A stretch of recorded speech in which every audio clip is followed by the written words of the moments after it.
freaking first cut. Golly. Welcome to the First Cut Podcast. I'm Rick Gehman, and this is your recap episode for this week's WGC Dell Technologies Match play. We played from 4 to 2, from 2 to 1. We'll bring you all the action in just a few moments. Mark Immelman is here. Hello, Mark. Hi, guys. Nice to be with you. Hope you had a good weekend. I won't speak for the other two, but I did. Greg DuCharme is here. Greg, what a week. 2, these guys on the course are talking about how exhausted they are. No one ever asks how we're doing. Seriously. Right. And it's very offensive, first of all. Yes. Second of all, it's exhausting because it's sometimes in the stroke play events, you miss the morning and you can miss the morning. Things you can ease into it a little bit and you can catch the really important stuff in a much shorter window of time. When you have matches going on, first of all, the beginning of the match is really important. And so if you want to have a good idea of what really takes place, you got to watch the whole thing. So we're out here watching 36 holes back-to-back days. What a week. My right index finger from clicking around on my computer for 5 straight days. I might be on the IR come next week. Kyle Porter is here. KP, hello, sir. Yeah, I'm out of tweets. I agree with you. It's an exhausting week for everyone. It's very tiring. Very, very tiring stuff indeed. Well, let's start with the morning because it's 36 holes for the final 4. They play the semifinals, and then even if you do not win that initial match, you go on to the consolation match. So our final 4 of Scottie Scheffler, Sam Burns, Cam Young, and Rory McIlroy all played 2 matches today, and that morning session was an absolute doozy. For the first time in Dell Technologies match play history, both semifinals went to extra holes. So before we even jump into this, Mark, we knew we were going to get some really good golf on Sunday because of the names that we had. But for both of the semis to go to playoffs was just chef's kiss. Yeah, and I think over the top of that, I made the point on Twitter. I don't tweet as prolifically as Kyle, but I made the point where I was like, well, this is 4 studs. And I got ripped by all and sundry on Twitter because this wasn't 4 studs, according to the Twitter sphere. And I was like, in my memory, certainly, and I'm sure you can back this up, that for the first time, I think ever, maybe, that every single one of the semifinalists was a seed, one of the top 16 seeds. And so you had guys that were, they played according to form, if you will. You had 1 and 3 and then 13 and 15 or whatever it was. So yeah, you had some awesome matchups, some intriguing matchups. You had seeds showing up, and it was, I think, you say chef's kiss, I would say like a pleasant send-off for Dell. I mean, what a way to finish the thing on a great day. No. Forget Dell. If they're not in, I'm not in. I'm not buying any more laptops. I'm not buying any more keyboards. I was just teeing you up. I'm out on Dell. I'm going to I can't even think of another computer company. Apple. HP, Apple. I'm a Mac guy now. This match, Greg. Oh, mama. Scottie Scheffler, Sam Burns found out today they are indeed friends. Could not have been a better start for Burnsy, who wins hole number 1, hole number 2, and hole number 3. He's boat racing the number 1 player in the world right out of the gate. Yeah, this is looking kind of ugly for Scottie Scheffler early. And you're thinking, well, are we going to get the Sam Burns that we got all week in this match? And you know that they're friends, which you heard a time or two today. But I think that really plays a role. It takes a little bit of the edge off of, playing the number 1 player in the world, because it's somebody that you've played a lot of golf with, somebody you've competed against, somebody you've beat before. And so getting a 3-up lead, and at the same time in that you've played a lot of golf with them, watched him play on the PGA Tour, you know exactly that this match isn't over just because you get 3 up. So I think there were a lot of advantages at that point for Sam Burns, but then he lost his swing. He started hitting it all over the map. I mean, Scottie went on a little run, but he didn't really have to get back into this thing. Sam Burns kind of gave him some holes, hit some balls in play, and it just so happened that Scottie went on a little run of his own, which didn't really matter much. But this one overall was kind of like a basketball game to me, where you had 3 really big swings, and it ended up being quite a finish. Well, Sam Burns' run came out of the gate, but KP, it was Scottie Scheffler's run from holes 5 through 10. It was interesting. So Scheffler wins 5 of those 6 holes. He plays them at 4 under. He makes 4 birdies. Pretty ugly on the other side of things. Sam Burns plays them at 3 over. So this is where Scottie not only squares the match, but through 10 holes is 2 up. And you're thinking, all right, now it might be away freight train on Scottie's side. Yeah, Scottie's a menace. I mean, he's a match play menace because he just doesn't. I mean, this match was very much here's 2 ways to play match play, where Burns is more volatile, where he comes out hot, then starts making bogeys, and Scheffler he just doesn't make mistakes especially at an easy-ish golf course, like Austin Country Club obviously was. So we talk all the time about, I think Cantlay's the guy that I reference as like, I wouldn't want to play him. I think Scheffler is actually who I think Cantlay is. Like, I mean, you can't do anything against him. You can't, it's just very, very, you have to play kind of out of your mind, which is what Burns did. And I mean, he made 3, 6, 9 birdies on the day to beat him. I mean, and that's kind of what you have to do, because he's not going to make the bogey, the double, kick away holes. It's just not going to happen. So I was impressed. I mean, Scheffler I think his physical gifts are fairly obvious. I think mentally he doesn't probably get enough credit for what he's done and is doing over the last 18 months. Amen, Kyle. I'm so glad you said that, because when I watched this, I think the world watching this for the first time may have grown a true appreciation for who Scottie Scheffler is as a golfer. And look, he drives it long. We all know that. He's surprisingly accurate off the tee. He's a wonderful iron player, and then he's a really sound scrambler. But he's just got that thing that you can't quantify, and that's when a shot kind of has to be made, he's the guy I would sort of pick. When a putt has to be made, he sort of finds that extra gear. And I watched him play, and it occurred to me, I'm like, maybe people will grow a deeper appreciation for how good this guy really is. Because to me, he looked almost invincible at one stage. And bar just an out-of-the-world 5-foot miss or whatever it was on the second or third playoff hole, second maybe, this guy may be in the final again. So to me, he looked just incredible the entire week. And he is, for someone coming in, played a lot of golf, has had a couple of victories, the Players' Championship just, mere weeks ago. The guy just looks like he gets right back in the saddle. And that is a skill, to just show up every week and have everything sort of operational. And when he's not there, he keeps himself relevant, and then he finds his little groove and he makes a few birdies on you. And the next thing you turn around, he's dusted you. And so it was, I hope people grow an appreciation for how good he is physically and mentally as well, because the guy is truly a machine right now. Sam Burns starts his second run of the match on 13 with a birdie and wins the hole. He would play his final 6 holes of regulation in 4 under. He would square the match on 15. He'd actually take the lead on 17 before Scottie makes birdie on 18, Greg, and 18 holes is not going to be enough for these two. No. And by the way, the shot that Sam Burns hit into 17 was so sweet. Yes.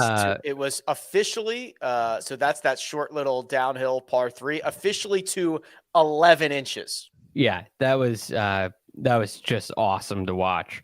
And it added a lot of the drama and compelling nature to the day. And then what Mark was saying earlier, if there's somebody you need to hit a shot, it's Scottie Scheffler. And he steps up on 18 and makes a sweet up and down on 18 as well. And he and Sam Burns were kind of right next to each other in a little chipping contest, and Scottie got the better of him. But you look at the playoff then, and on the 20th hole number 13, Scottie really should have won. He should have won it. And it was a kind of a disappointing miss there. But he took so long over that putt. Yeah. It was like, I think it took over 2 minutes for a putt inside of 10 feet. To read the putt. To read the putt. Yeah. Yeah, the whole thing took forever. And I think that can add a lot of pressure sometimes when you Pressure. know. Yeah, it does. It mounts and mounts and mounts, and this moment just becomes bigger and bigger and bigger and bigger and bigger, and you become so incredibly precise, and all of a sudden it's different than your normal routine. It's different than any other putt you hit, which in theory, I know this is so much easier said than done, but in theory, it shouldn't be any different. So I think in a way, Scottie kind of gave, he left the door open for a really hot player, kind of gave it away there on 13 in the playoff. Greg, I just want to elaborate. I want to back up a little bit to that pitch shot Scottie hit on 18, because I'm a fan of a spinny wedge, a spinny pitch shot from 40 feet. And yeah, you're playing, unless my memory is failing me, he was into the grain on those tight Bermuda fairways there. The green's, a good 15 feet above you. It's on a second plateau over there. And he drives this thing front edge of the club down, clips the ball 1, 2, 3, jumps up on the slope, grabs, and then curls him behind the hole. I don't think people realize how good that was on just Thursday, let alone Sunday morning when you got a chance to advance to the final. I mean, that shot was freaking spectacular. And look, it sucked that he missed the putt later on, but that wedge was like, I stood there, I rewound the thing a few times and watched it over and over again. That spinny wedge got us into a playoff. They split or have the first playoff hole with a pair of birdies. We are alluding to this 4-foot 3-inch putt, Kyle, that Scottie had to close out Sam Burns to punch his ticket to the finals. As he's going through that routine, which seems longer than normal, I'm advancing him in the bracket. I'm doing copy paste, move his name along. No way Scottie misses this thing. Yeah, it was over. Vince was in the drafts.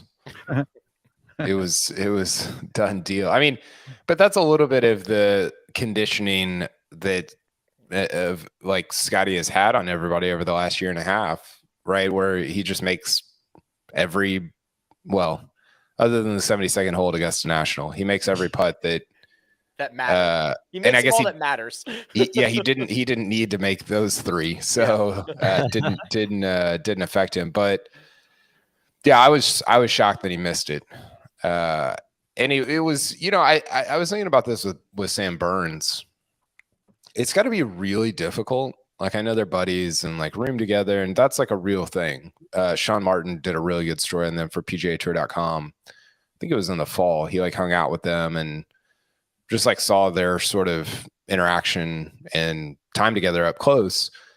It's got to be hard when like your really close friend is world number one, winning the Masters. Like, I think in people's heads, you're like, oh, that's cool. Like, that would be fun if my friend was doing that. I think there's probably part of it that's fun. There's probably part of it that you like have a hard time with, like because you play with that guy and you're like, I'm as good as that guy. I mean, I think within reason. And I think Burns, I can't imagine that he doesn't struggle with that. So I was actually kind of happy for him because, he's beaten him heads up before Colonial last year. But this was a big deal. And Scottie's gotten a lot of run, and deservedly so, over the last year and a half. But I thought it was cool for Burns, just from a confidence standpoint, to go out and do that against Scottie Scheffler. Well, the door was opened with that miss on the second playoff hole, the 20th hole overall. Sam Burns would obviously go on to win this match. It was thanks to a birdie on the third playoff hole. And Sam Burns is the first half of our championship match. Greg, I'll throw this back to you. Mark was kind of alluding to just like the game wasn't in particularly great shape recently. He maybe finds a little confidence at Valspar, a place that he's had a lot of success. He was dealing with kind of the driver issues since Riviera, and all of a sudden he's playing heads up for $3.6 million. Yeah, his iron play really plummeted from, in this PGA Tour season, at least. He was outside the top 150 in strokes gained approach the green. And in the 2 years where Sam Burns accumulated his first 4 wins, that was a very different story. He was a top 30 or so iron player both of those years. And so this was kind of his golf swing was struggling for a while, and he tried to get it back. He played well in Phoenix, but then like Mark was saying before we got on air that it was kind of all over the place for him at the Players, and he was not hitting it really well. And you were wondering, is it going to stick? Is the good glimpses, the good flashes that we've seen, are they going to stick? And boy, they did this week, because I mean, he was, at least over the weekend, he was definitely the best iron player in the field. And I think he was the best putter in the field as well. There was that little moment in time where he lost his swing a little bit against Scottie, but he got it back, which is a great sign. I mean, that's a sign that somebody really understands what's going on in their swing. They understand how to get it back on track. And it would have been really easy after the 10th hole, when all of a sudden you're 2 down, to kind of let this thing get away. And he didn't. So I give him a ton of credit for that.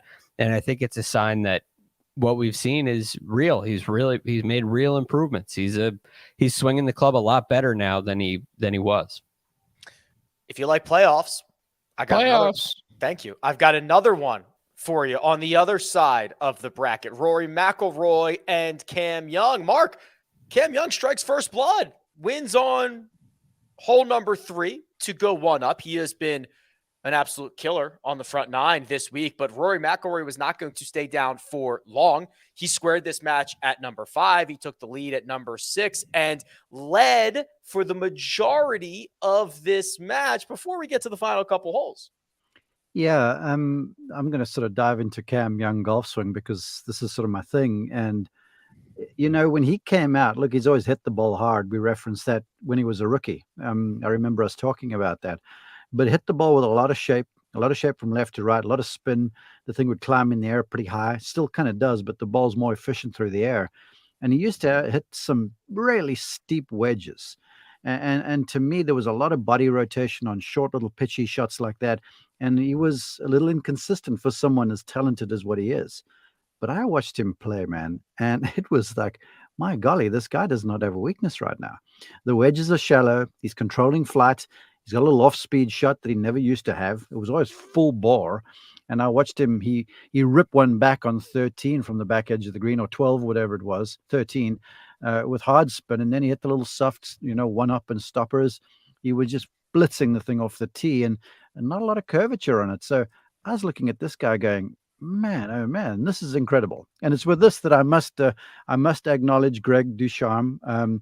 The addition of Paul Tesori was a big deal, and I had questions. I was like, look, they're brand new. They're both good at what they do, but they're brand new. And Greg's like, I believe in this crowd. And I was like, okay, it remains to be seen. Well, Greg, I defer. That's a really big call by you, and I'm impressed, because I think Paul Tesori was kind of like, I've got this cannon at my side, and I'm just going to point him in the right direction, kind of help him with shot selection. And he looked legitimate. I mean, we know he's talented. Well, at least that's the word. We all know he can really go. But now it looks like he can really win. And there's two different things. I love the combination of a veteran caddy and a young, talented player like this. It's got to be so fun for Paul Tesori to be able to point him around the golf course. And then also with the youth, you reach out, if you're Cam Young, you reach out to a Paul Tesori in hopes that somebody can help you. So right away, you have this mindset of, okay, I know that this guy can help me. I'm going to let him help me. And it's a really nice way to start off a relationship.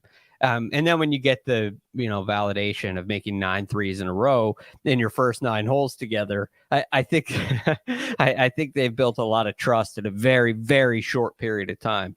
Because that kind of start is unbelievable. Yeah, forgive me, I must share this real fast. Honda Classic earlier this year.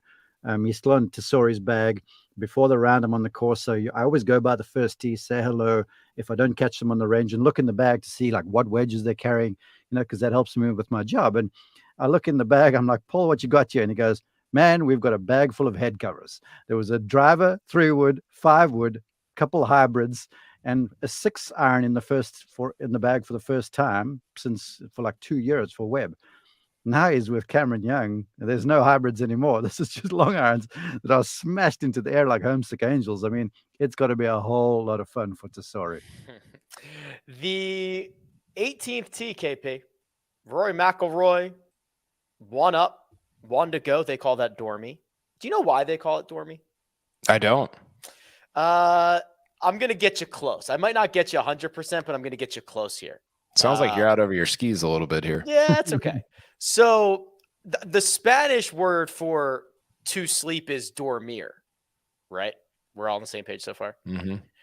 The French version of that is something close. It's not dormir, but it's like dorm something. Okay. So it is basically saying you could fall asleep and not lose. That's where it comes from. You're dormy. I like that. Yeah. Now doesn't necessarily mean you're going to win, but you could fall asleep and not lose. Yeah, that's You're great. dormant. Yeah. That's okay. I mean, you come here for gambling takes, history lessons, other languages. Where else could you get this? It's extraordinary. So Rory dormy on the 18th tee. Cam Young essentially knows he's got to do something special. That something special that he did do was a 322-yard drive, a little pitch to 7 feet 7 inches, and KP, he rolls that one in. That's basically the 50-50 mark on the PGA Tour with everything on the line. Cam Young rolls it in to force this thing to a playoff. Yeah, so 2 things on that. One, I thought Rory kind of lost he was kind of in control, and he could have won it on the par 5s, and he just didn't. He made a 6 at 12. Can't do that. And then he made a 5 at 16. I think was he in the? I can't remember. Was he in the fairway? Yes. Yeah, he hit it through the green in the back bunker, I believe it was, right? That's right. Mm-hmm. You're right, Mark. I mean, with the way he drives it, being in the fairway, that's just you can't do that there, you know. And then, you know, Cam was interesting. I didn't watch every hole he played. It felt like he didn't make any putts. I think you could make the argument that Cam Young was the best player at match play this week. I mean, just from a pure, like, if it was a stroke play event, he would have won or whatever. I heard you guys sort of talking about that. I don't know who was saying what before I jumped on, but he didn't make anything. And then finally he makes 2 at the end. He makes the one on 18, and then he makes the one in the playoff where he gets up and down, which was super impressive from whatever it was, 170 or 190, or I can't remember what the number was. So, you know, in the end, it was Cam Young made a couple putts, and Rory kind of didn't get it done on the par 5s on the back 9 that would have probably sent him into the championship. I think he made 4 bogeys for the week. Cam Young. He made 3 going into the finals. Did he? I can't remember if he made one. He made one. Yeah, on 7 he made one. Okay, but it's incredible. I mean, no bogeys in the Sepp Straka match, no bogeys in the Billy Horschel match, no bogeys in the Kurt Kitayama match, no bogeys in the Rory McIlroy match. I mean, that's unbelievable play. He was 39 under through his first 100 holes going into the finals. I mean, it's an easy course, but that's pretty crazy.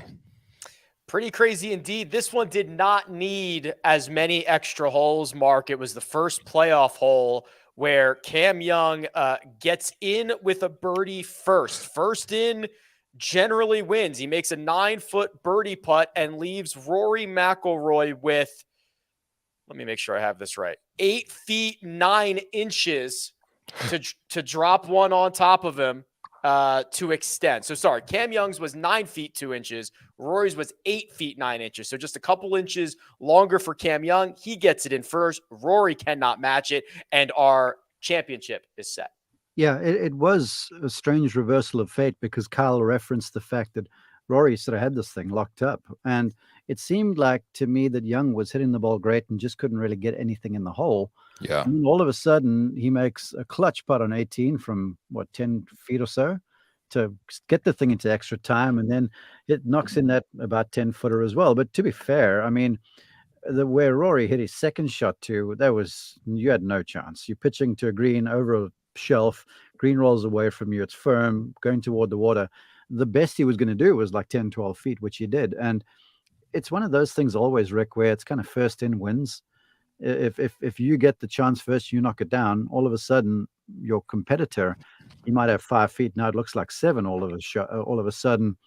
And there's a finality in match play and obviously in sudden death where it's like, all right, this one misses and you lose.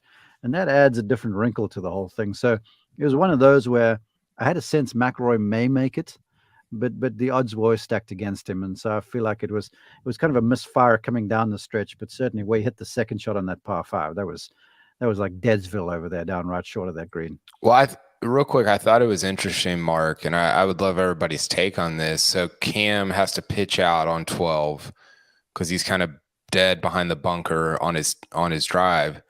And then Rory took kind of a way right line into the green. Like you could tell he was looking way out to the right. And it almost was like he was just saying, I'm taking water out of play. And I don't think Cam can get up and down from, what was he, Rick? Like 180? He was at.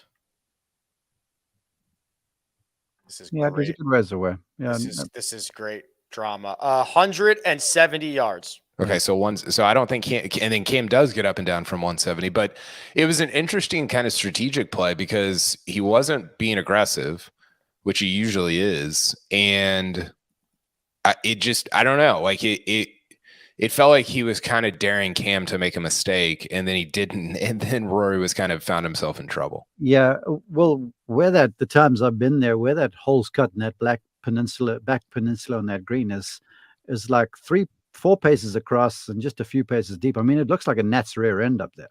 And then you got the bunker and the shelf on the mound on the right hand side, and you got water down the left, which cuts into the green some. So from what I saw from Rory, Greg, and I'd like your take, it looked to me like he was trying to swing something in there from right to left. But the one mistake you don't make is in the water. The other mistake you make is you hit it too far on that line, because then you have to chip over that shelf. Like if he pulls one club less, tries to hook it in there, maybe gets it front-ish, it's an easier pitch shot. You know, hitting enough club to get to the center of the green and then blocking the draw, that the mistake was on the second shot. But I see where you're going. It was a bit defensive, but I've never been one to curve the ball towards a penalty area. You know, maybe it was lie dependent. We don't know. So there was certainly wind out the right. I know that. Well, it was like I mean, you're right. Like it was either short or just go for it. And he kind of did neither. And it left him in like just a weird, like that pitch is so difficult because you got the bunker cutting in from the back right. And it's just so difficult to get it close. You know, real quick, Rick, it's a big advantage in match play to go first. And when you're now hitting third shots, for Cam Young to hit his third shot first, you know that's going to happen if you're Rory. And there's this element of unknown, right? Like you said, Kyle, he's betting on Cam Young not getting up and down, which is smart. So you have to take the water out of play, but it's just a little bit of indecision because, like you said, the shorter you are, the better the angle gets. And if he leaves it short, he leaves himself a chance to get up and down. So it was almost like it was just a not water, anywhere not water, but I'm going to go for it. And you just kind of get caught in the middle. But I understand the predicament because it's, you know, in order to really give yourself an easy birdie there, you have to take on the water to some degree. But which is not easy to do in that circumstance. And then on the other side of it, that shot that Cameron Young hit in there was sexy. I mean, good. That was so good. We have our finals set. We have our consolation match set, and we've got another round of tee times to go. We're going to cover all those, but first we're going to take a quick break and hear a word from our partners. Absolutely magisterial here. Artilharia do Campeonato Brasileiro. Colpisce ancora. Golazo. And we're back. Let's build the drama here. Well, I guess it depends on how you look at it. We'll start with the consolation match, though. Greg, this could have easily been the final. This was the finals that everybody was looking for, the Scottie Scheffler versus Rory McIlroy match. And we almost had it. We really did. But it's just amazing that we got these four players in the playing today because it was really special. The hard thing about the consolation match is that it is a consolation match. And even though it's world number 1 against world number 3, there's just something missing from it, from my position on the couch. I really do think both these guys went out and played really hard and wanted to beat each other. But it just feels to me like there's something missing. And that's there's nothing you can do about it. So I totally understand. But was really impressed with the way that both of them played, because I think it's easy to be exhausted and know you're not going to win. And for these two players, especially, it's not like Lucas Herbert's trying to get a third place finish over a fourth place finish. That you don't have any of that drama. The extra money, the extra FedEx Cup points, they don't really mean anything, and everybody knows it, and it doesn't mean anything to them. But I thought both these players really just showed their competitive nature in this match. Yeah, 10 birdies and an eagle, KP. They played well enough. It's a long day of golf on a long week of golf. It wasn't as back and forth as I think we would have liked. Rory drew first blood on the first hole. He was 3 up by 5. Scottie did climb back a little bit, but he never squared the match. And obviously that means he never took the lead. And it was just 17 holes for Rory McIlroy to beat Scottie Scheffler 2-1. Yeah, I thought everybody in the afternoon matches looked kind of cooked. Like it was, the golf was really, really good all week up until the afternoon. We've seen that before. We saw it. What was it, 2 years ago or last year with like the Horschel and there are a lot of these final yeah. session matches that get out of hand. Yeah, it just is like everybody's gassed because they played 11 holes of golf or whatever. So I don't know. Like, are there a ton of takeaways from this particular match? Not really. I think that, what's interesting is that to spin it forward, these are the two clear favorites for Augusta. And if you want to throw Rahm at it, yeah, he was like, I don't know what is going on. I mean, he was 5 over against Horschel in his third match that he just got destroyed in. Obviously had to withdraw from the Players Championship, so you can throw Rahm in there, but I just thought Rory and Scheffler, with their histories at Augusta, the way that they look this week, I think you have to, like, they're the two favorites. And I don't know what the numbers are or what Vegas says or whatever, but that was sort of my thinking as I watched this match wind down. The outcome, obviously, is a third place finish for Rory McIlroy, a fourth place finish for Scottie Scheffler.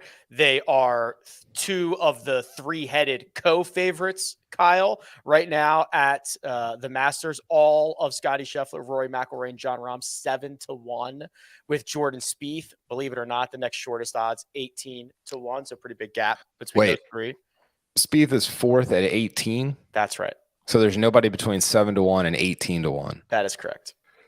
That's weird. I haven't seen that before. No, that's pretty unique. Mark, when you look at this, and we look at this, we look through the golfer profiles later, when we look through it's not going to be a victory for Rory. It's not going to be a victory for Scottie, but this is another case of even when they don't win, here they are at the top of the leaderboard.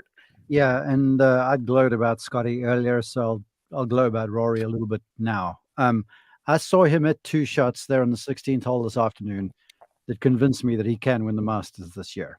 The first one, he had the ball above the feet with a fairway medal in hand, sort of into cutting wind off his left side on the par 5 16th. He grips down this 5-wood of his and just carves this little half-speed, fairway medal up there. Did climbed onto the green, but then released back down. And what made this impressive to me was to hit a cut off a ball above your feet into a quartering off the left wind is kind of Rory's kryptonite. On those, typically, he gets a little underneath, tends to block them, and then turn them over too much. And when he squared that thing up, and it came out with very little movement, right on line, and not at full speed, I was like, all right, things are matched up here, golf swing-wise, if he can keep this going. And then to follow that up, he's drawn a line just short of the green. You're up and over a ridge to a portion of the green that rolls away from him. You either got to go upstairs, if you've got a lie for it, or you got to kind of bump one into the hill, which you'll see a lot of at Augusta National. You're playing undulations the whole time. 1-2 skips into the hill, releases over a little check down there inside 3 feet. And I was like, all right, he's got the fade shot. He's matched this golf swing up. He's hit the shots you need to around the green at Augusta, because there's basically 2 skills. You get a really floaty, sort of a soft wedge around the greens, or you start to play a thing where you see a first bounce, but you have to be able to get the thing to grip on the second or third. And he did.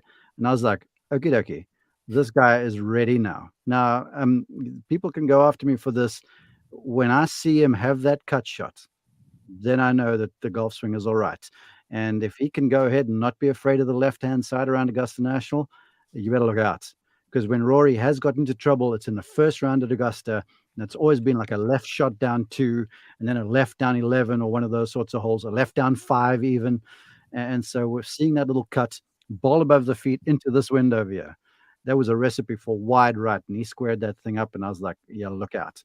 So look, I'm either going to be proved violently wrong, or this will continue. But right now, he's looking really good to me.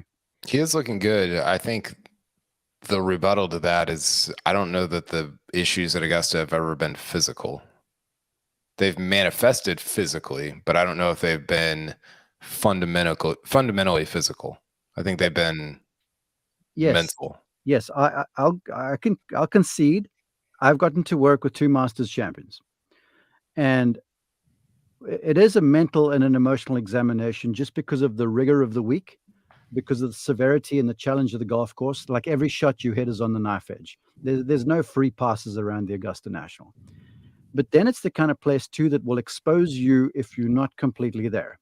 For sure. And you're playing off so many uneven lies, to so many crosswinds, to so many situations where you got to hit the ball to a small area, that if you're a little off, then it does become mental, because you're grinding on a place that is going to penalize you for not hitting the ball the right distance in the right direction. So yeah, I'm with you.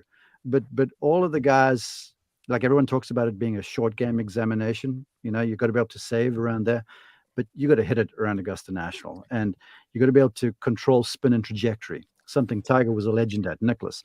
And what Rory did off speed over there, I think he can almost out-hit some of the demons that he may have going into Augusta, trying to finish off the Grand Slam.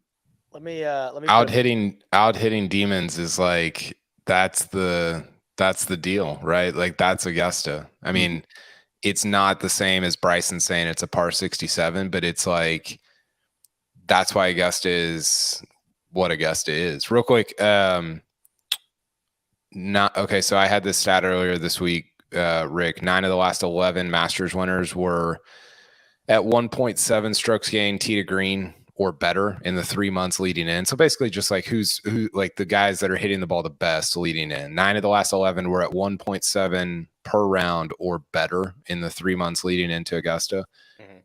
The only ones that weren't were Reed in 2018, Hideki in 2021. The guys that are currently in that category: Scheffler, Rory, Rahm, Morikawa, Cantlay, Homa, Finau. That's it. Yeah, but look, I thought Jason Day was going to sneak in there. May I say real fast? It's also how the ball gets there to your strokes gain metric. What is it doing through the air? How's it spinning? Because when you got swirling winds around that place there, and you hit something that's a little too spinny and it cuts up against the wind, then Rays Creek becomes a thing. It's how you hit the ball, the windows you hit it through, and essentially the spin control you have, which again, and I get back to that 3 metal, ball above the feet says draw. He's cut this thing off there, and I was like, yeah.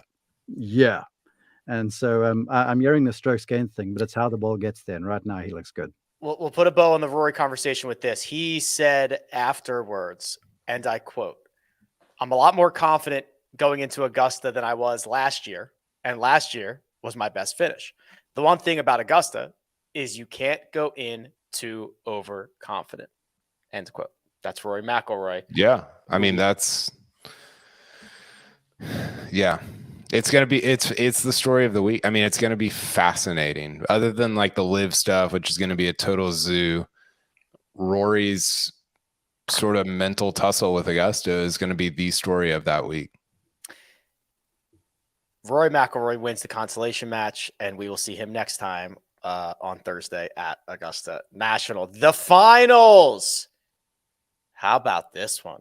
Oh, my. Sam Burns versus Cam Young. Greg, it was Cam Young who struck first. He wins. Number 2 goes 1 up, and then Sam Burns goes in fuego. 3 straight birdies from 4 through 6, another at 8, 4 in a row to close out this match from 10 to 13. This was not competitive. Sam Burns destroys Cam Young 6 and 5. Yes, this was destruction. You look at these 13 holes that he played, and there are only 5 of them that aren't birdies. Right? It's like, where's the hole?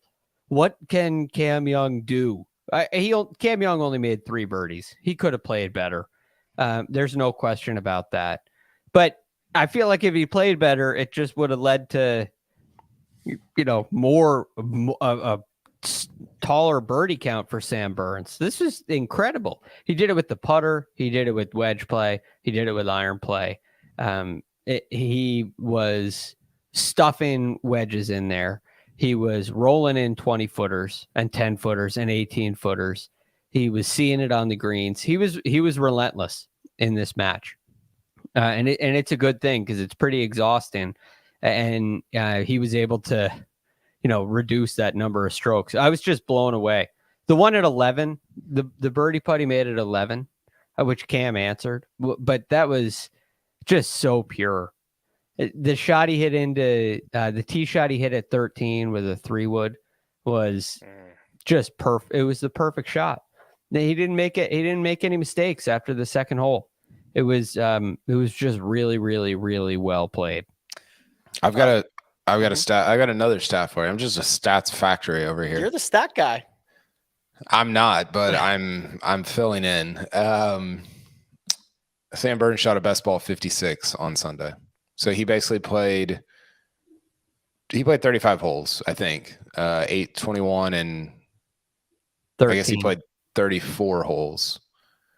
And he shot a best ball 56 on the day, which is kind of a joke. Yes. He was 15 under on his best score of the hole. Now he played 12 he played 12 13 he played 12 and 13 3 times. But everything else, he played 1 through 12 he played twice, but 14 through 18 he only played once, and he still shot a best ball 56. Best ball 56. That's a good one. That's pretty sick, actually. Pretty good. That's insane. Sam Burns, what are you supposed to do? Notches his 5th PGA Tour victory. Let's name them. His is easy, but let's name them. Valspar, Colonial, Sanderson. Match play. There you go. Match play. You gotta say them all. That's how the game works. That is absolutely correct. Mark, how quickly perceptions change on Sam Burns. 2023 wasn't his year. Now all of a sudden he's got an elevated event on the resume. We're headed into major championship season, and Sam Burns looking to improve on what has generally been a lackluster major championship career. Yeah, I'd said before we went live that I watched him at the Players' Sum in practice, and he just looked ragged. Was working hard on the golf swing, trying to get the arms deeper, and it just didn't look like it was there. He's always hit this sort of big body release cut shot, and he just looked out of sequence. The club looked behind him, and I want to just kind of review something Greg said earlier, that I don't want to go washed under the carpet some. And that he was struggling some in the morning matches, and the iron game was just a miss. And all of a sudden, he just matched it up again and synced everything up and started to really flush it. And that speaks to someone who knows what's going on with their golf swing. Because oftentimes, and it's the instructor in me speaking, you could be working with somebody on something, but it comes down to ownership on their behalf. Like, it could be perfect for them, but if they don't own it under pressure, you're barking up the wrong tree kind of thing. And so when it started to come apart against Scottie Scheffler, I was like, oh, shucks. But then all of a sudden, he gets the train back on the tracks, and look, we know he can putt. And then he starts hitting a few targets and making a few putts, and that turns into Kyle's best ball of 56. But he played his way through that rough spot, and that speaks a whole lot to someone who now understands what they're doing, what they have to do, what the miss is going to feel like, what they're going to do when they start missing, and most importantly, then what is the feel? What's the mindset to go to? And he went there, and he went there in a big way. It was impressive. Sam Burns, 5th PGA Tour victory. Friend of the pod, Sam Burns, by the way. So another one for us, the good guys. Any final thoughts on match play? We still have to show our consensus bracket. We've got to talk Puntacana real quick. We've got to do best bets in one and done. Sam Burns, Cam Young, Rory McIlroy, Scottie Scheffler. Any final thoughts? I think Cam Young's going to be a major championship contender again at multiple majors this year. He is I don't know what the handle numbers are, KP, but he is a very popular PGA championship selection right now. Yeah. Or I mean, any of the majors, just throw. I mean, he's a monster, and I think the Paul Tesori sort of storyline. I mean, Greg talked about this. Sean Martin was tweeting about it. Just the parallels to the Ted Scott thing. There's a lot of them, and I was really impressed with him throughout the week. I said this earlier, Rick, but from this day forward, more PGA Tour earnings, Spieth or Cam Young, Jordan Spieth or Cam Young. That's interesting. Got to be Cam Young. How old is Cam Young? Yeah, he's 25. 25. Yeah. How old is Jordan Spieth? 30. 29. I think it's Cam Young. 29. But people 30, I think, right? People's Is opinion. not 30 yet? No. July 27th. Okay. The only person who had a longer run in their 20s was Hideki. Hideki was in his 20s for like 17 years. Yeah, that's true. That's true. Still might be. I don't know. Yeah, who can say? People were like, whichever side of that argument you're on, people are adamantly on that side. Whether it's Spieth, people were like, "That's a stupid question. It's Spieth," and other people were like, "Of course, it's Cam Young." and so it's like a fun question when people are like very confident in what their answer is. I'm not that confident, but I think it's Cam Young. I mean, he's awesome. Well, how about Cam Young, Rory, for the rest of their career? I think that's interesting too, because Rory's going to be 34 this year. Yeah, he's got 9. Cam Young has 9 years on him. In what are going to be like, purses are not going down. They're not going down. I think I might take Cam Young there. Skyrocketed. And was this money or was this titles? No, just money. Just money. Okay, because he was entertaining Liv at one stage. Are you including FedEx Cup bonuses? No, just official money. Official money. Yeah. I mean, you can think about when Jordan was just first coming. I mean, he wasn't playing for $2 million checks to the winner. I mean, you were in major championship winners were making 1.3 most of Jordan's career. Who would you take over Cam Young right now? Like not from past, but from this day on. There is somebody. Maybe the Morikawa. Tom Scheffler. Kim. I think Scheffler's in that mix. He's 25 too. Yeah. Scheffler. Yeah, Scheffler got to be. Burns. Tom Kim's not a bad one. Zalatoris. Not a bad one either. No. How old's Morikawa? He's like 24. He might be 25. Of all of them, I feel like the golf swing that puts the least stress on the body is probably Cam Young as well, because of the way his feet give way underneath him, the shape he holds through his spine and his pelvis. I mean, he's got an engine down there and his abs and his torso that is unreal. Like Zalatoris loses that shape and tilts. That's why he has some of the issues with his back. So, all of them. The other guy that does it very well through the ball, and I think will have a lot of longevity, is Max Homa. Just the shape he holds through the golf ball. He's just an old man for this conversation. Yeah, the real answer is some 13-year-old who finishes T20 and gets like 1.6 million. Charlie Woods. Yeah, exactly. Okay, let's talk a little bracket stuff real quick. Our consensus bracket, not great, Bob. So we finished 324th out of 404. We had Max Homa winning it all. Spoiler alert, he did not. We had... What does that say? Who do we have in the finals? I can't even read that. Who is that? John Rahm. John Rahm. Yeah. Spoiler alert, did not get out of his group. Thank you. Who else did we have in the final four? We had, what was our consolation match? We had Sahith. What were you guys thinking? I got off before this. Jason Day.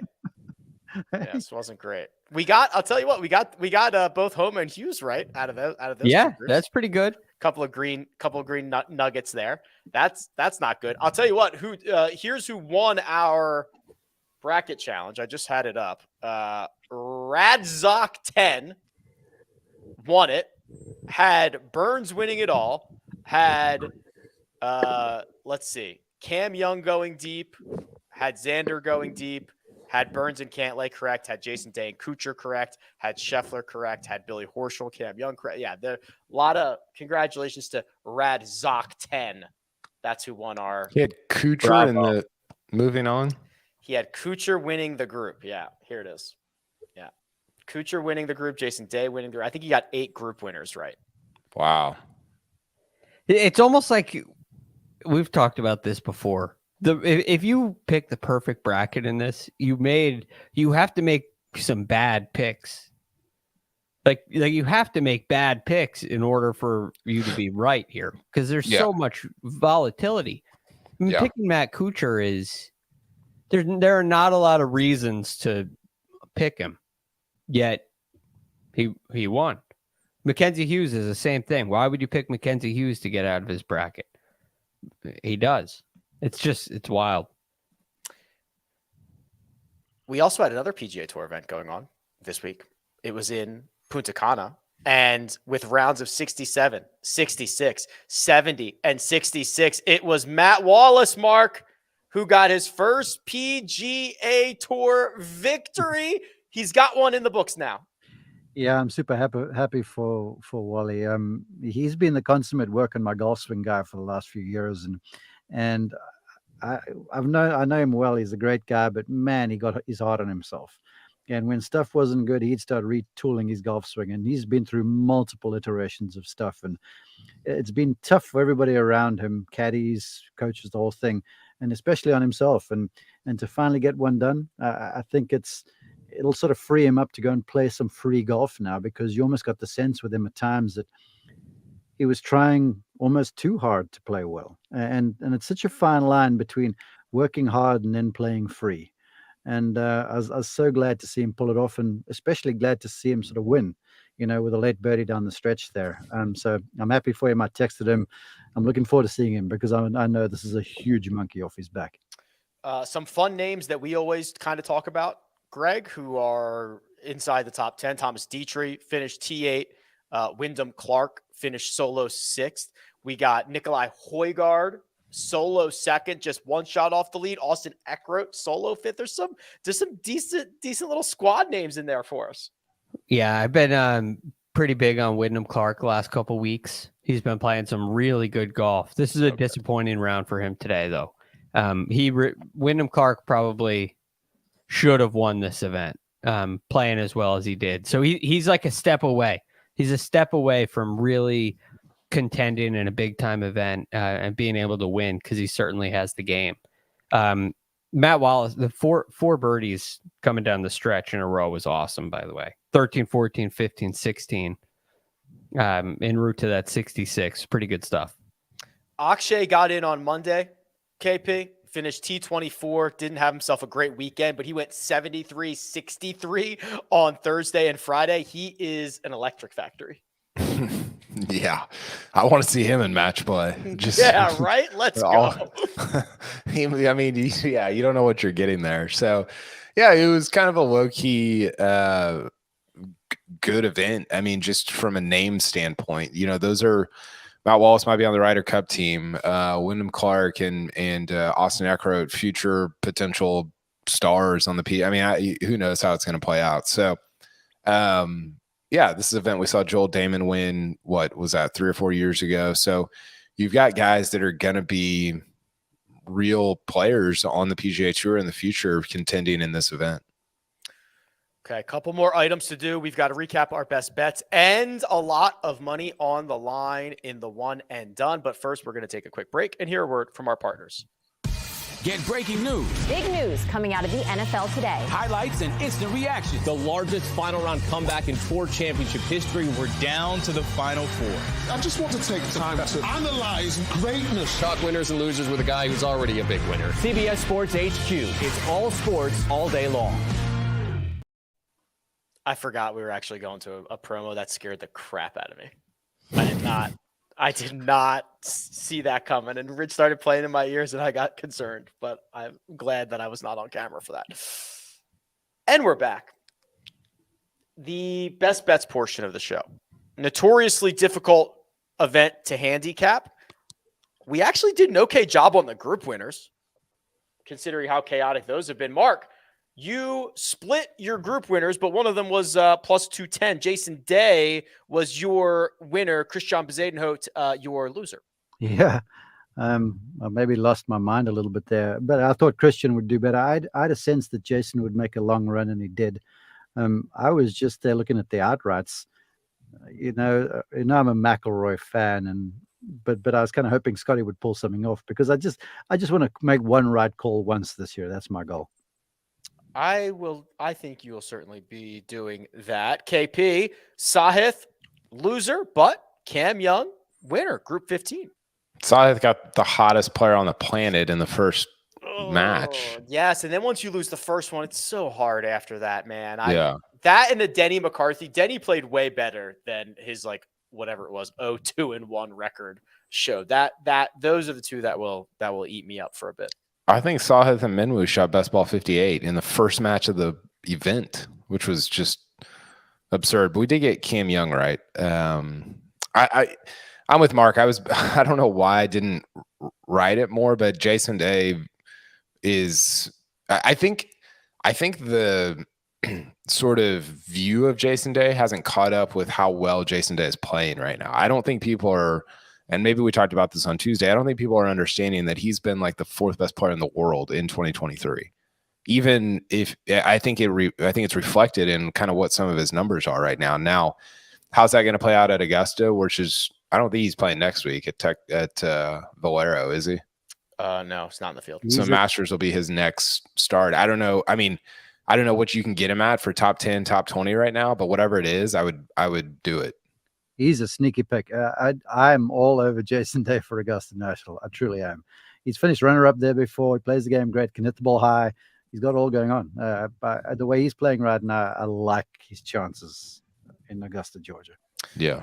Patrick had two losers, Adam Hadwin, Terrell Hatton. I had two winners, Patrick Cantlay, Cam Young. We all missed our outrights because there was no Sam Burns on the board. Greg, what was the most disappointing or the biggest surprise for you this week? Most disappointing, probably, one that stands out to me, and this may not be the most disappointing, but Tony Finau not getting out of his group. Again. I mean, 5 in a row. He just gets absolutely waxed by Kitayama. And then he still gets into a playoff and then makes double on the first playoff hole. It was just a killer for me. I also think Jordan Spieth losing his match on Friday, when the thing that he needed, I'm trying to think of the exact scenario, but he needed somebody to lose. They did. Jordan didn't get in the playoff because he didn't take care of. It was like Lowry. Right. It was the Mackenzie Hughes Taylor Montgomery match. I think Montgomery beat Hughes. That's right. That's exactly what it was. Which was the help Spieth needed. And no, Hughes beat Montgomery. Sorry. Yes, that is correct. Yes. Right. So I just feel like he should have been in there mixing it up. I think Sam Burns is the biggest surprise of the week. No question for me. I mean, it's not a big surprise that he got out of his group. It's a really big surprise to me that he played the way he did and won. Because he hasn't played like this in a long time. What was he, like 40-1, 50-1? I can double check for you, but I would say he was probably 40. That sounds probably better. He dominated. He did. Although he didn't. Cam Young was better until the finals. Yeah, I agree with that. And I thought Rory was probably better also than Burns until Burns got to the finals. But Burns was, I agree with you, Greg. He was, up until last week, he had been bad. I mean, he was good at Valspar, but before that he had been just lousy, especially for somebody of his caliber. Even Valspar, I always wonder when you see somebody play well at a place they always play well at, is this just a horse for course thing? Like okay, yeah, we know Sam Burns is going to play well at Valspar, but is his game really at that level? And that question, it was impossible to answer at that point, but there wasn't enough evidence for me to say, oh, yeah, Sam Burns is going to contend in this match play. I mean, no way. So it was a big surprise to me. Hey, Rick, I want Yes. to put this out there in the ether. Just getting back to Mackenzie Hughes. Mhm. If he doesn't play his way onto the team for the President's Cup in Montreal, he better get a pick. That guy is the best match player of all the Canadians. And I'm going out there on the record saying so. He proved kind of who he is this week. And I hope, well, I'm sure Captain Weir has got his eye on him because I think he'll be a real strong one for the team. The Canadians have some revenge to exact. Because Yes. they were not good at Quail Hollow, right? Yes. I'm not forgetting that. Okay, so the Canadians have got to get back on track. Maybe Mackenzie Hughes is the answer to that. Both of our finals participants, KP, Sam Burns and Cam Young, were 35-1 to win this. Okay. Yeah. Let's do the one and done. $20 million in the purse. So there was a lot of potential movement, though it didn't really shake out that way. We didn't do particularly great. Do we have the graphic, Josh? Let's take a peek. See. There you go, Greg. Oh, this is what I was. This is the biggest disappointment that I was teeing you up for. So, Greg, you went with Terrell Hatton. He was 0-3. However, he still gets 67,500. Good for him. Not so good for you. No, it does nothing for me. Here we go again, another big time event and another laid egg for me. I got to figure out. I mean, I'm like Sam Burns in the majors. Wow. I got to figure something out here, and I got to figure it out quick. Patrick went with Jason Day. Best outcome. Which actually wins the week. That's right. 645,000, though it gets him closer to you, Kyle. 5.3 million now, but he did not overtake anyone. So you kind of survived this one as well. Yeah, it's getting kind of bunched in the middle there between Patrick and Rick. It's fairly tight. Greg and Mark are kind of the outliers, I would say. Rick a little bit too, but yeah, the Cantlay stuff for the four of us in the middle, I don't know. It was fine. I don't. That's probably a waste of Cantlay, but it's just hard to know. I almost feel like you go the Mark or Rick route of picking kind of not a top 10 guy, but somebody who's on the out. The Patrick pick was good because it's not a top 10 guy, but it's somebody that's playing well who's on the outside. So yeah, maybe a bad pick in Cantlay in retrospect.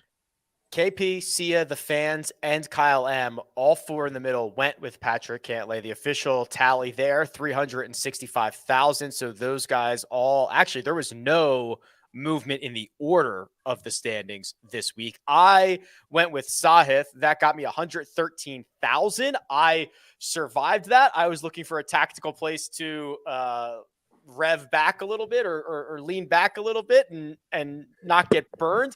I survived it. Tommy Fleetwood for you, Mark, 74,000. So I, no matter how small it was, gained ground on you. Yeah, I was kind of like you. Yeah, you try and get past match play some. I thought Cantlay was a dynamite pick. The way he was playing, I thought, I was looking at this going, oh my goodness, this guy's going to end up in the Final Four. And the way he plays, this could be ugly. So essentially kind of dodged a bullet for me. But like you say, it's so hard to pick this stuff. Like my best bet from last week, I was prepared to lay my mortgage on the fact that Russ Henley would take down Lucas Herbert. Well, Herbert advances out of his group into the knockout stages. So it's just golf. And in match play, golf proliferates, and it's hard to call. It really is. Mark, are you at all concerned that over your last 5 events, you have only earned $1.1 million? Only earned 1.1 million. To put that into perspective, Kyle has earned 2.6. I have earned 2.6. Patrick has earned 2.4. Kyle M has earned, oh my God, 5.4 million. Sia has earned 5.6 million. The fans have earned 710,000. So we're coming for you, Mark. We're coming, baby. Runs, Rick. In every league, there's always runs. It's what's the long-term plan, and I feel good with my long-term plan. Okay, just checking in, just getting a temperature check. You seem to be doing okay. That's fine. I've got a final match play take if you guys want it. Fire away. I think that the match play is. I thought the takes, and we all had them. I had one, Rick had some, about how this event needs to not go away. It's the best event, et cetera, et cetera. This year was a little bit of an anomaly. The Final Four was really good, like really good players. And you don't always get that, right? And I think that I am pro match play. I think match play is awesome, but I need it to, and I said this on Tuesday, I need it to be manipulated so that it's big names. I mean, that's why the Ryder Cup is great, because it's like, I mean, that's among the reasons the Ryder Cup is great, because it's big names, because it's stars and superstars. I need some sort of mechanism to push big names in there, because if you get the Mackenzie Hugheses of the world, love Mackenzie Hughes, not a shot at him, but it's just not as compelling. It's fine. It's just not as compelling. So do I want match play to stick around? Absolutely. Do I need it to be stars against stars? I kind of do. But don't you love the fact that Florida Atlantic's in the Final Four? Yes? I'm actually with Mark on this. No, I don't. You see, this is the mechanism in place with the round robin matches to try, and we had a number of seeds go through, and we had some seeds show up in the Final Four, but there's always going to be an anomaly. 18-hole match play, anything can happen. Lucas Herbert, for goodness sake. Yeah, I think it's different if it's 18 holes is just so, like if Lucas Herbert beats John Rahm over 100 holes, then you're like, okay, wow, that was incredible. But 18 holes, there's too much variance. That stuff happens every week, right? I mean, every day on tour, a Lucas Herbert beats a John Rahm. Yeah. In a round, but over 4 rounds. In a round, right. Well, that's what I'm saying. Over 4 rounds, it would actually be like when Lucas Herbert wins the Masters, you're like, oh my gosh, like I can't believe he did that. That was an extraordinary accomplishment. To do it over 18 holes, it just doesn't. It's like, oh, well, that was kind of random. And I can't get emotionally invested like I would at a big event. Okay. So I get why you're saying this. And I agree it would be a lot better if we could guarantee like the 4 stars in there every single time. Like that'd be awesome. But why, and this is not directly at you, Kyle, but why is the idea of FAU and what was it, Lob City or whatever, when they made Dunk City, like why is it when a Cinderella, literally we call them Cinderellas, make runs in March Madness, they are widely loved and supported, and Sister Jean gets a 30 for 30 and like, did you really get a 30 for 30? I don't know, probably. Like literally like bobbleheads are made of her. Like why is that so widely supported, yet when Mackenzie Hughes makes a run, everybody hates it? Here's the reason, because when Mackenzie Hughes makes a run at the US Open, like he did in 2021, he's playing in the final pairing. You're like, wow, this is crazy, because the 4 rounds is the full game. It would be like if Lob City was winning after 1 quarter and then they got to move on to the next round. Right? There's another aspect to this too. And it's simple, but golf is not exciting to sit down and watch for 4 hours. That's right. But basketball is exciting. Golf is not. So golf leans on context and history and storylines and nuance and names and name. Yeah, well, names provide all those things, right? What does this mean for Rory? Can Rory do it? He struggled with this shot. We know Rory's history. When you see, I mean, even a player like, we'll stick with Mackenzie Hughes. You don't necessarily know what he's been through because you haven't seen him on TV very much. And the broadcast does a nice job to kind of tell some of those stories, but it doesn't connect with the fan as much. And it's not an exciting enough game to where the name can not matter. That makes sense. Yeah, and I just think this year provided like the perfect argument for match play, when I think the reality over the last 10 years has been that it's fine, it's good, but it's mostly good when big names and superstars kind of play each other. Now, if you want to keep the match play and blow it out till you're 128, Rick, or whatever, great, let's do it. Let's also add it in at the end of the year as the 16 best players of the year playing each other for the FedEx Cup or whatever, because that is like, okay, that's stars and superstars clashing. That's Rory Scheffler. That's some of the times when we get these big names, and like we got Rory Scheffler today, they don't even have anything left. And you're getting these depleted superstars going at it on Sunday afternoon with nothing in the tank. It's just, I don't know.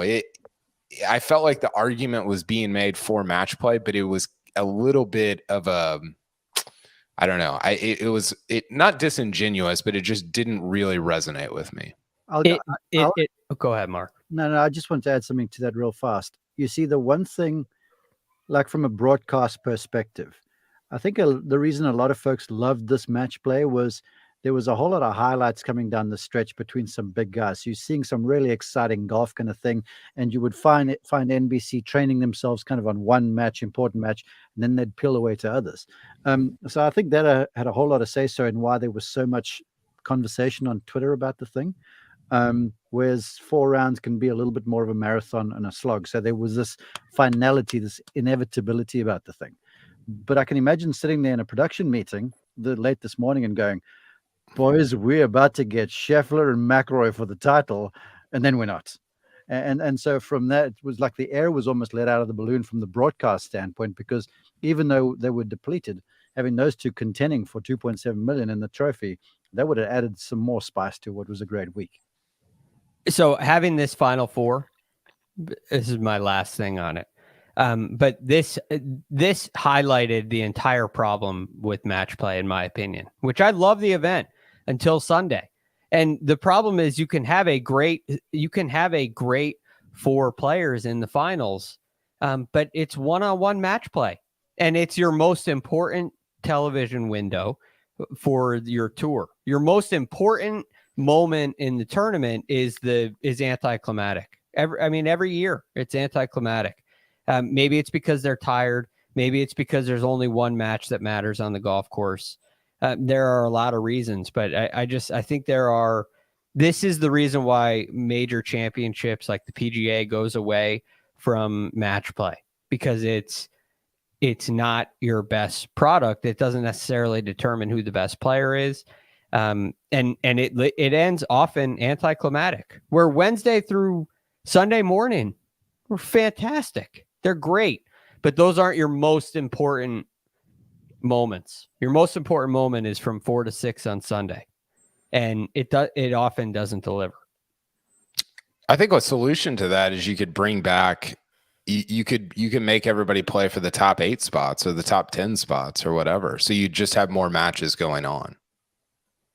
Yeah, that's been thrown around a lot over the years, and it's it could provide some storylines, but would it really hammer it home?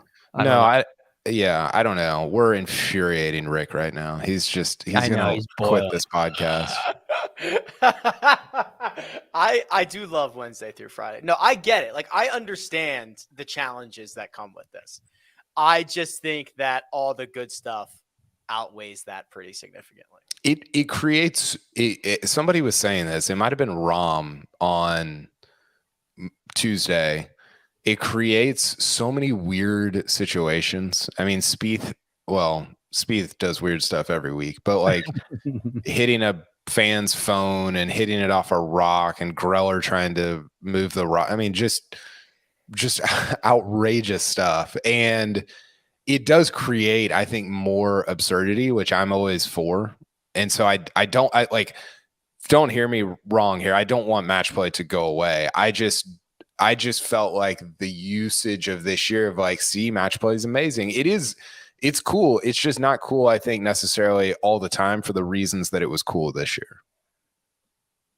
There was also I don't know who said it. There was a good point about these guys have to tap into sometimes like their 99th percentile shot, like to try to take on a shot that they would never try to take on. And a lot of times they pull it off, right? Because they have to. And it's like, I've got to get up and down from here. So it's, it does create some pretty compelling moments, but I know the downsides. I'm actually pro major championship match play, Rick. Let's go. I am in favor. Why not, Mark? What's the number one reason why not? You got to Ryder Cup once every 2 years. You get your feast on match play, and you speak about finality and meaning to every shot. I heard Jason Day talk after the one round. He goes, every match you play in this thing feels like Sunday at a major, because it's the finish line is there, and you got to hit that 99th percentile shot. So I think the Ryder Cup, the President's Cup's growing into it. Maybe have some match play event, but no, I don't play for the Tour Championship. Don't make it a major championship. That's 4 rounds of golf. Let the cream rise to the top. Let it happen.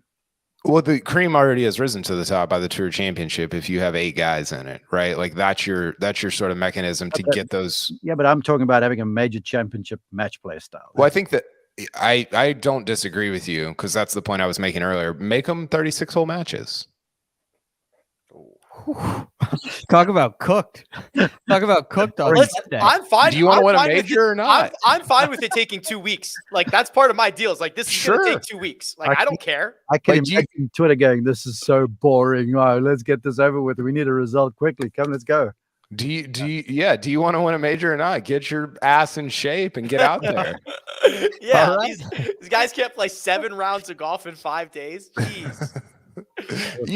I mean, I think you could, like, that would be tough. They used to play. God, I saw this one time. It was like just somebody who played like it was like 200 holes of golf in a week. I tweeted this out a couple years ago. One of Sam Snead's like 83 wins or something. It's like he beat like 3 guys in like a 200 hole marathon or something. Probably. But yeah, extend it over 10 days, make it a massive thing. It would help your like Rahm missing the, because the chances of Rahm losing a 36-hole match are a lot less than him losing an 18-hole match. So I don't know.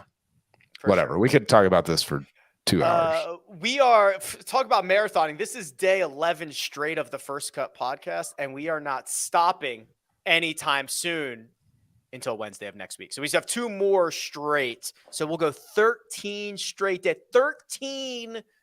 days of First Cut content is what we will do, because next week is Valero, which will be DFS preview, mega preview pod, day off, Thursday, Friday, Saturday, Sunday. Joe Musso in the comments asking for a First Cut match play outcome. Yeah, in what, golf?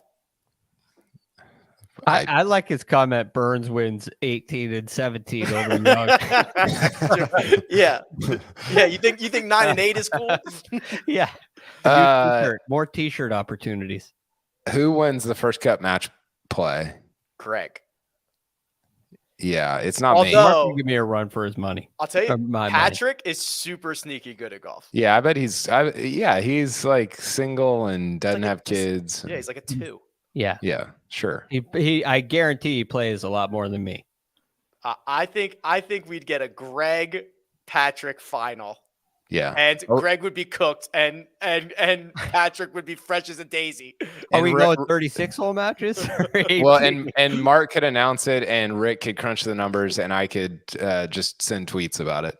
Perfect. We could just all 3 watch it. Perfect. We're in. Find us a club. We'll go. Yeah, let's set it up. I'm in. All right, gents. Anything else? Are we good? I think we're good. All right. Big thanks, producer Josh, does all the hard work behind the scenes. Mark Immelman, available at Mark_Immelman. Greg DuCharme at The Real GFD. Kyle Porter at Kyle Porter CBS. And you can find me at Rick Run Good. This has been The First Cut. We'll catch you next time.